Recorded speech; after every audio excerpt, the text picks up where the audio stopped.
Hello, everybody. I am C.J. Miller. I'm in my apartment in Shreveport, Louisiana, across the Red River from beautiful Bossier City, Louisiana. And here I am making a jambalaya. This is some chicken that I'm going to basically steam up and boil off of the bone. Okay, I want to render this till it's so tender it slides off of the bone and sinew, and I can remove those entirely, leaving the meat of the chicken, these leg quarters, in these skillets. Then I'm going to be able to combine them into one. And what I'm going to do then, this is 10 pounds of a bag, those 10-pound bags that you see in the store. But once we remove the bones and everything and the skin and everything, we really just want the meat on here.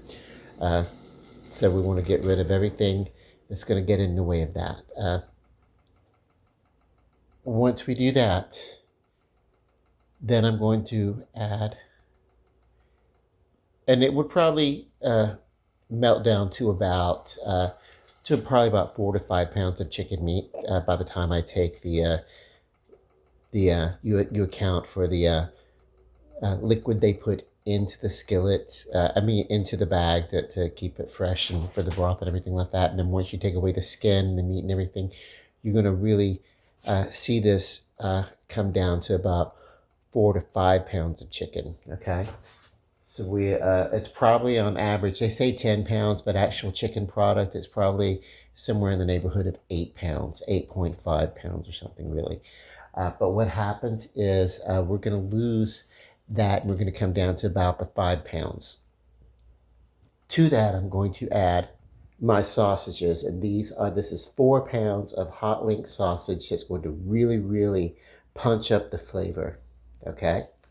And then from there, I've got my Trinity. I've got a lot of rice.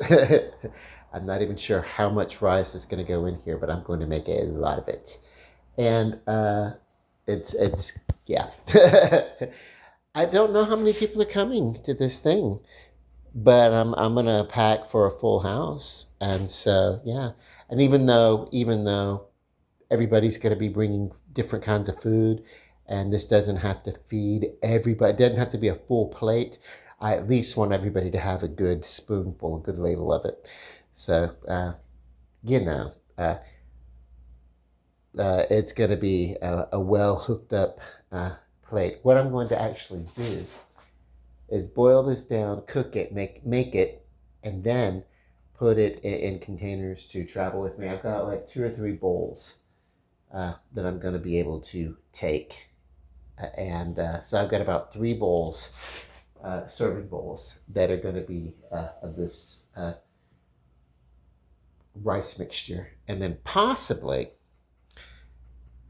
even more. What I think I may do, I think I may just serve it in my Pyrex pan, my large blue Pyrex pan that I cook in a lot. But I may actually bring the food actually in. I may actually put it in storage bags just to move it, and that way, if I need to take each bag and warm it up in the microwave before just before serving, that'll be fine. And then I can heat each one of those bags up individually, and then take them and put it into it'll be easier to heat them up in the microwave. Even though what I'm going to do tonight is just prep the meat and then have that ready to go tomorrow, and then I'll do the majority of the cooking with the rice and all the vegetables and everything like that and the broth. That's going to happen tomorrow.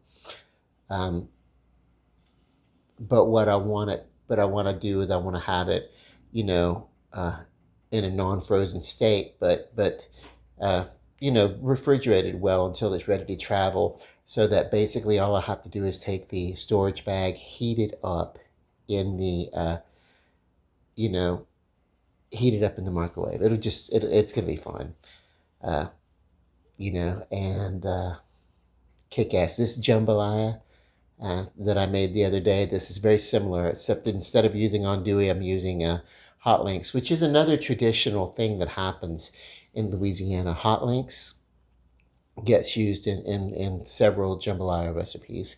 When you're looking for something that has a little bit of a bite to it, the jambalaya seasoning that I'm using is not exceptionally spicy. This sauce is just going to kick it up a notch. Okay, that's all for this video. I just wanted to kind of showcase me cooking a lot of food at the same time.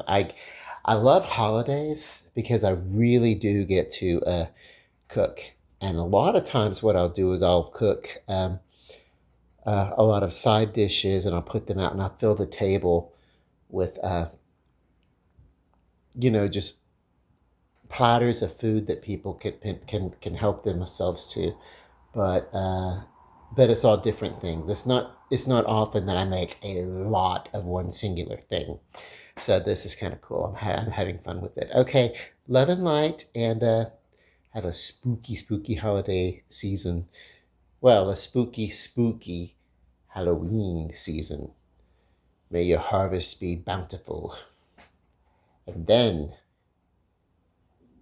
yeah, then we can start talking about Thanksgiving, being thankful for our wonderful bounty.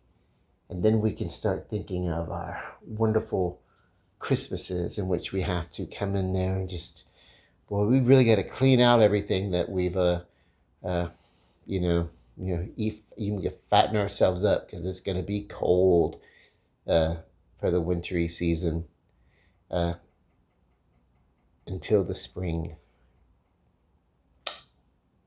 That's a lot of our modern holidays still traditionally follow the seasons, the agricultural seasons, when to plant, when to uh, when to sow, when to reap, that kind of stuff. It's very agricultural. A lot of our calendar still revolves around that. Okay, love and light, and ciao bella. Good night.